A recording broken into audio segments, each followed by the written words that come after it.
Dale Earnhardt Jr. and Kyle Busch didn't always see eye to eye during their racing days. There were multiple incidents, including the spring race at Richmond in 2008 when Busch spun Earnhardt late in the race while the two battled for the lead. Jr. got payback in the fall on the same track. Since Earnhardt retired, as is often the case when one driver walks away, those tensions have cooled. Busch has even appeared on the Dale Jr. download, and the pair talked about their history. While they are on much better terms, that doesn't mean Busch is immune from criticism. In Earnhardt's role as a broadcaster with NBC and host of his own podcast, he talks NASCAR all the time. That means he sometimes takes positions that aren't popular with the drivers. He's done that a couple of times this year with the Joe Gibbs Racing driver, including earlier in the year at Darlington when a frustrated Busch parked his car on pit road and walked to the garage. Here's why I feel the way I feel. It doesn't bother me.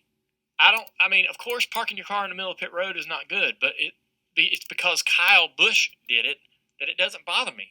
He does these things, and this is the way Kyle is. And I'll be honest, everybody has let him off the hook his entire career. In all of the moments when he has been blatantly obnoxious or made bad decisions, I'd say 90% of the time he gets a pass because, he's passionate. He hates to lose. He's blown. How many post-race interviews has he blown off? Right. Disappeared.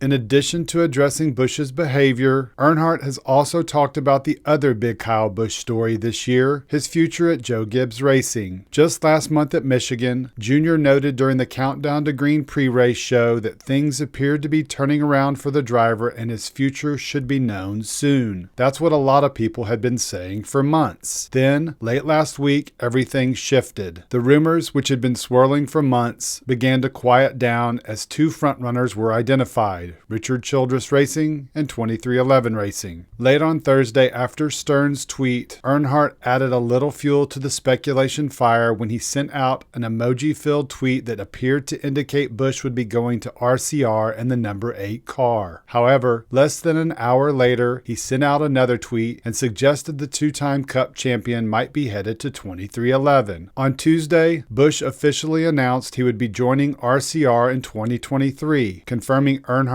initial tweet on Thursday. Hours after that announcement, on the latest episode of The Download, Earnhardt talked about the driver's move to his new team and then provided a surprisingly detailed account of what happened behind the scenes last week when he received a panicked call from Busch after his first tweet. So I put out a tweet about a Busch going to an 8 ball, which is basically Kyle going to the 8 car. I regret sending that tweet. You could tell 40 minutes later. Huh? You could tell 40 minutes later by the second tweet. Yeah. And so Kyle calls me and he's like, dude, what are you doing? And I'm like, man, just everybody's speculating. I'm just jumping into this conversation, man. And he's like, he's giving me a hard time. And I'm like, so I'm right? Am I right about this? And he's like, dude, wait till Tuesday. Why couldn't you wait till Tuesday to send that tweet? And he says, send another tweet. Send another tweet. And I'm like, okay, what tweet do you want me to send? So me and him came up with the basketball tweet to sort of throw people off. At some point, maybe there was some conversations between him and 23XI about driving a number 32 car.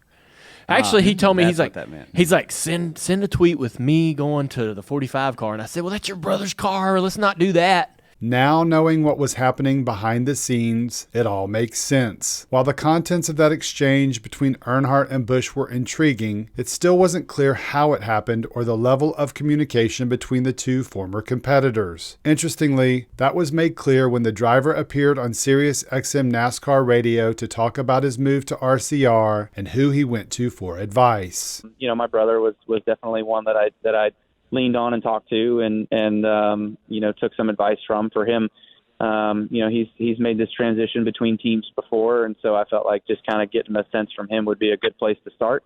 As well as the sport's most popular driver was definitely one of the guys that I kind of leaned on for advice as well too. I guess past most popular driver, yeah, that one, not the current one. Uh-huh. Kyle Busch going to Dale Earnhardt Jr. for advice. Who had that on their bingo card? But, as Busch suggested, Earnhardt has been successful in the sport not only as a driver, but as a team owner with Junior Motorsports. He knows the business side of the sport. He also knows Richard Childress. Getting Junior's advice was a smart move. Whether or not Busch seeks Earnhardt for guidance in the future is uncertain. One thing that is certain is he won't be asking Junior for any advice on using Twitter. That is, unless he wants to stir the pot. On second thought, Busch might want to talk to him about that as well.